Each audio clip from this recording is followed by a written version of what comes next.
If you've ever run into someone from your past at the exact moment you thought you were finally free of them, this story is going to pull at places you thought had healed. Because there's something unsettling about seeing a person who once held power over your life reduced to a shadow of who they used to be. The day I found my ex-husband collecting cans on the street, I thought the universe was playing a cruel joke on me. I expected bitterness to rise up in my chest. I expected anger.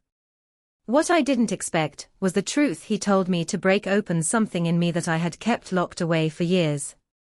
Loving someone who slowly erased me didn't feel dramatic while it was happening. There were no loud arguments, no slammed doors, no clear moments where I could point and say, this is where everything went wrong. It happened in the quiet adjustments I made day after day. The small compromises that seemed reasonable at the time. The way I learned to pause before sharing an idea, because I could already predict the mild disinterest that would follow. The way I started framing my own needs as optional so they wouldn't disrupt the rhythm of his priorities. In the beginning, I told myself this was what partnership looked like.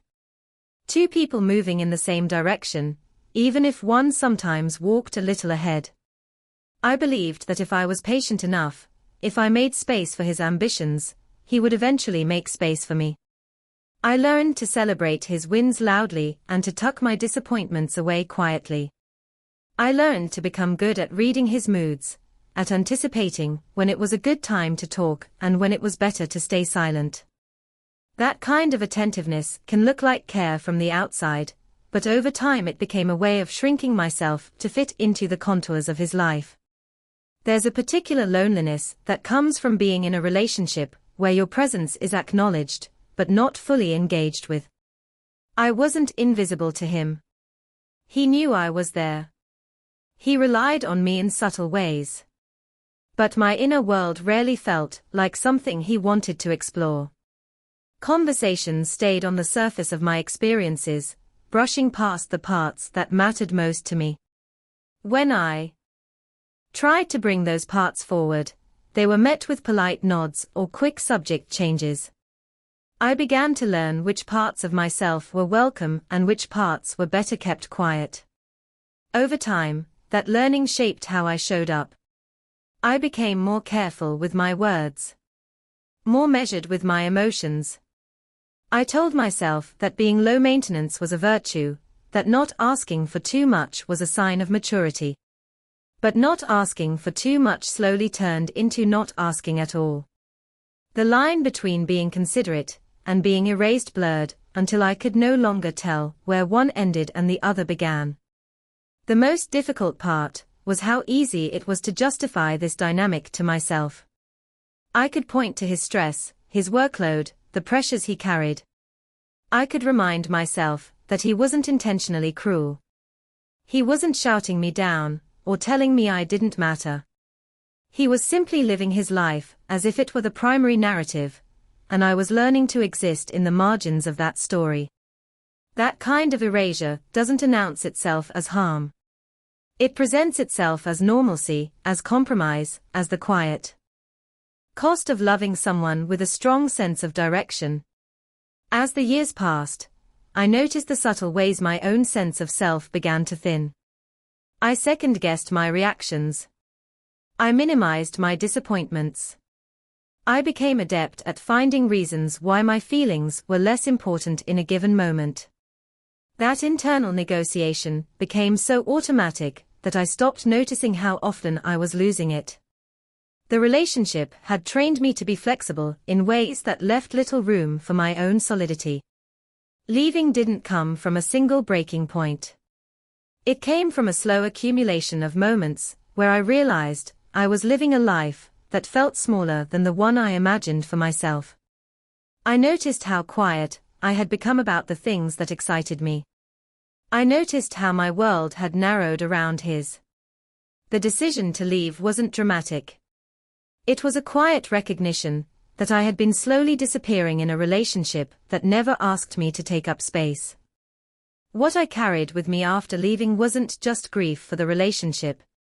It was grief for the parts of myself I had muted to make it work. That grief wasn't loud or explosive. It was a steady ache that reminded me how much I had given up without realizing it at the time. Recognizing that pattern didn't make me angry at him as much as it made me determined not to repeat it. It showed me how easy it is to lose yourself when love is built on adaptation, rather than on mutual presence. The shock of seeing him like that didn't come from the fact that his life had changed. People change. Circumstances change. What unsettled me was the way the image in front of me clashed so sharply with the version of him I had carried for years. The man I remembered moved through the world with confidence, with the quiet assumption that things would work out, because he was used to being in control of his narrative. Seeing him crouched beside a cart of cans disrupted that story in a way that felt almost surreal, as if two timelines had collided in the middle of the sidewalk. At first, my mind tried to protect me from recognizing him. I told myself it couldn't be him, that the resemblance was a coincidence. The longer I stood there, the more undeniable it became. Familiar gestures surfaced in the way he adjusted his jacket, in the way he paused to sort through the pile of recyclables with a kind of practiced efficiency. Those small, recognizable movements made the moment harder to dismiss. It wasn't just a stranger in a difficult situation. It was someone who had once been intimately woven into the fabric of my life. The contrast forced me to confront how much I had associated him with stability, even when our relationship itself had been quietly unstable. I had once leaned on his sense of direction, as if it was something solid, something that could carry us both forward. Seeing him in a moment of visible struggle disrupted that association. It revealed how fragile the image of stability can be when it's built on surface-level success rather than on deeper foundations. The man I had believed to be unshakable was, in fact, someone who had been balancing on assumptions that could collapse when circumstances shifted. What surprised me was the absence of triumph in my reaction.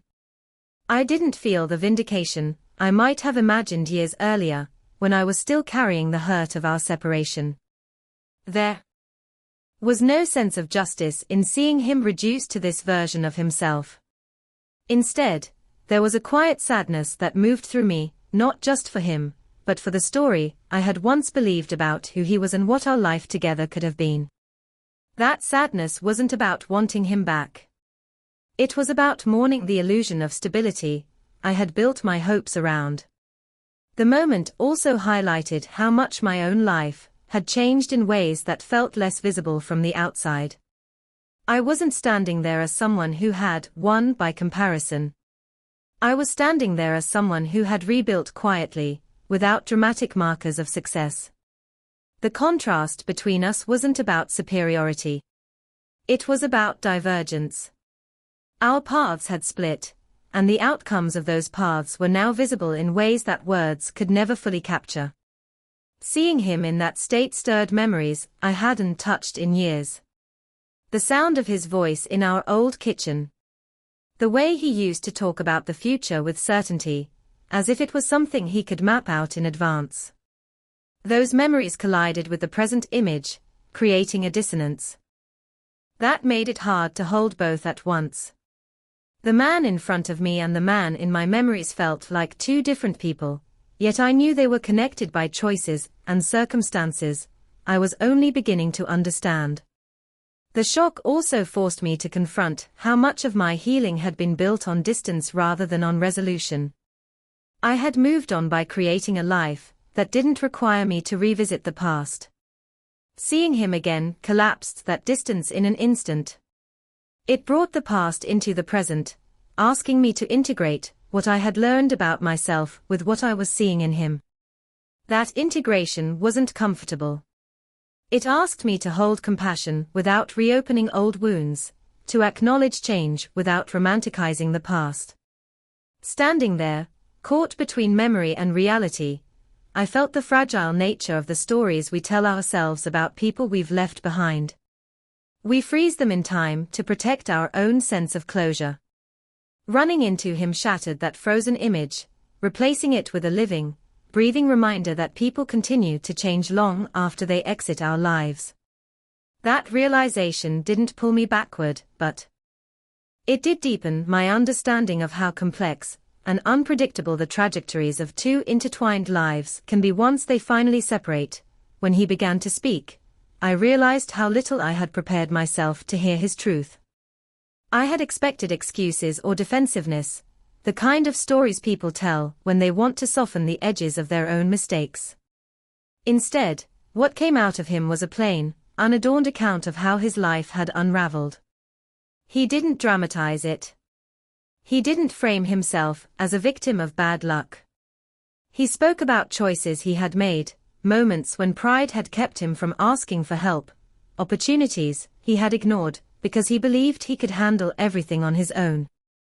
That honesty landed heavier than any apology would have. Listening to him, I felt the strange tension of recognizing patterns I had once lived inside.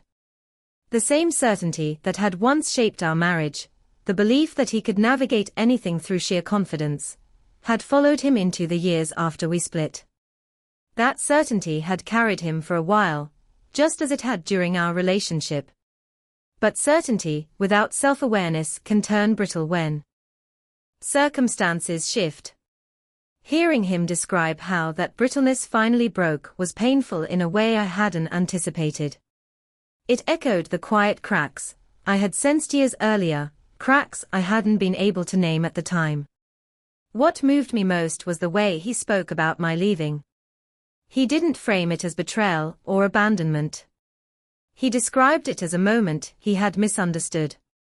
At the time, he said, he believed my departure was a sign that I wasn't resilient enough to handle the pressures of his world. He had told himself that my steadiness was something that would always exist, whether I was present or not. That assumption had shaped how he treated my presence while we were together. Hearing his name, that assumption felt like watching a delayed echo of conversations I had once tried to have with him, conversations that had gone unheard.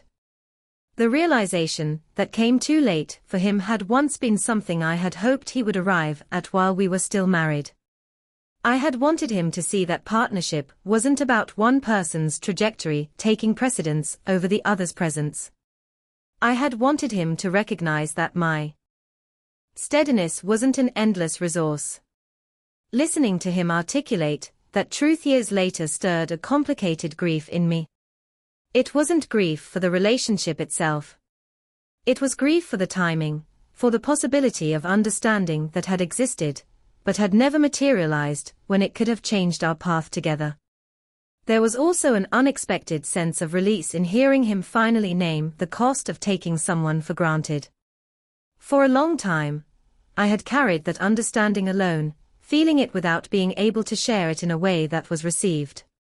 Hearing it spoken back to me, even years later, validated the reality of what I had experienced. It didn't rewrite the past, but it affirmed that the erosion I had felt in the relationship had been real, not something I had imagined or exaggerated. What struck me was how little satisfaction I felt in that validation. There was no triumph in being proven right after so much time had passed. Instead, there was a quiet sadness for both of us. For him, because the insight had arrived after consequences had already reshaped his life. For me, because the validation came long after I had learned to live without it. The moment highlighted how recognition, when delayed, can lose some of its power to heal. As he spoke, I could see how the losses he described weren't just financial or social. They were relational. The people who had once gravitated toward him had drifted away, when his certainty no longer translated into success.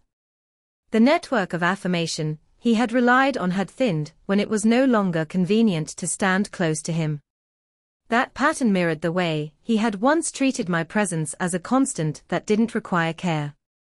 Hearing him describe that loneliness gave me a glimpse into the emotional terrain he was now navigating, one that felt both foreign and strangely familiar. The truth he shared didn't ask anything of me. It wasn't a request for forgiveness or help. It was an acknowledgement of reality that stood on its own. That acknowledgement changed the tone of our encounter.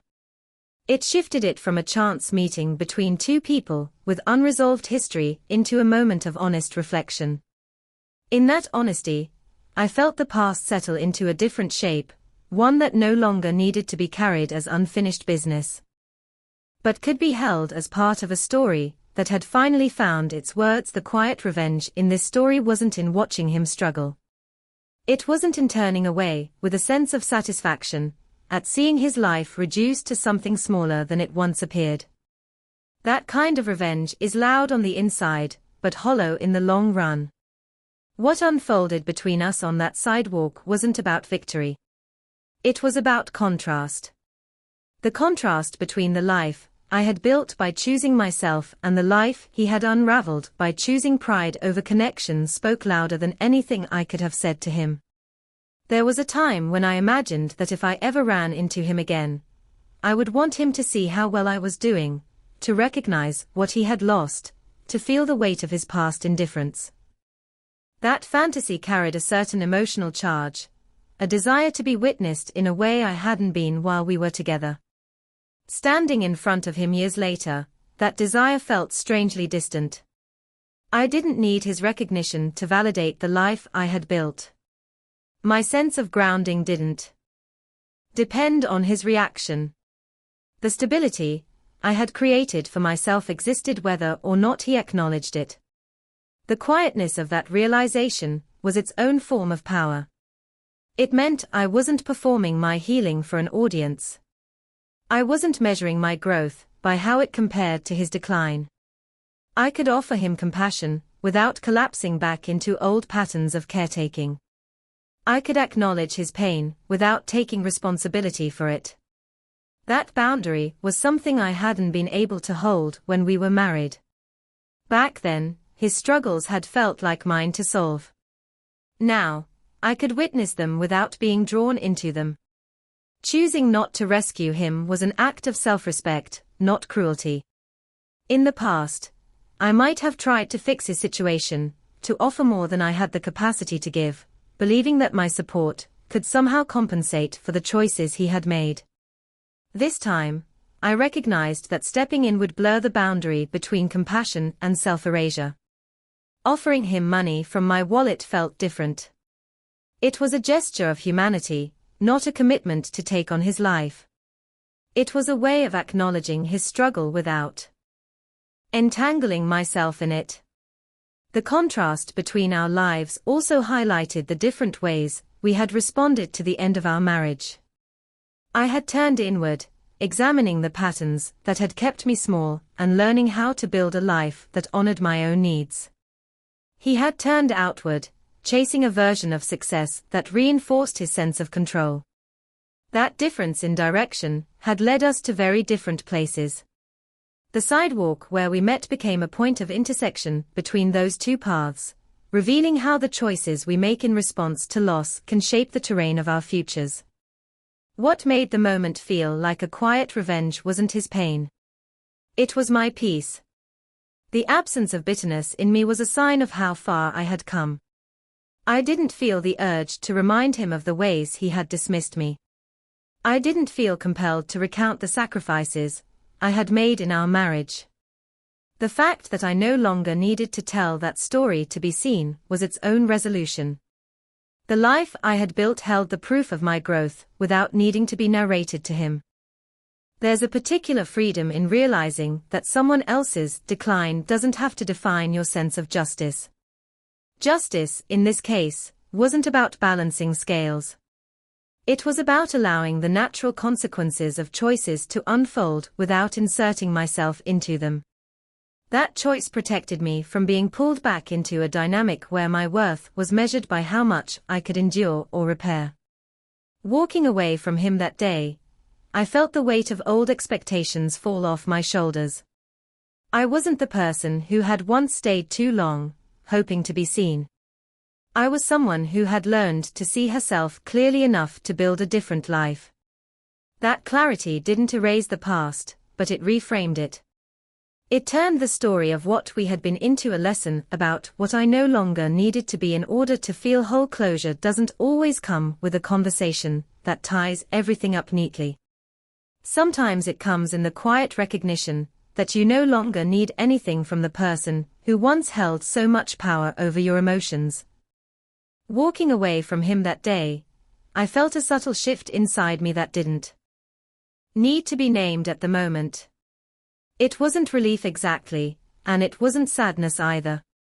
It was the easing of a long-held tension, the kind you don't realize you've been carrying until it finally loosens its grip. For a long time, I believed that closure would look like understanding each other fully, like hearing the right words at the right time, like reaching a place of mutual recognition about what went wrong.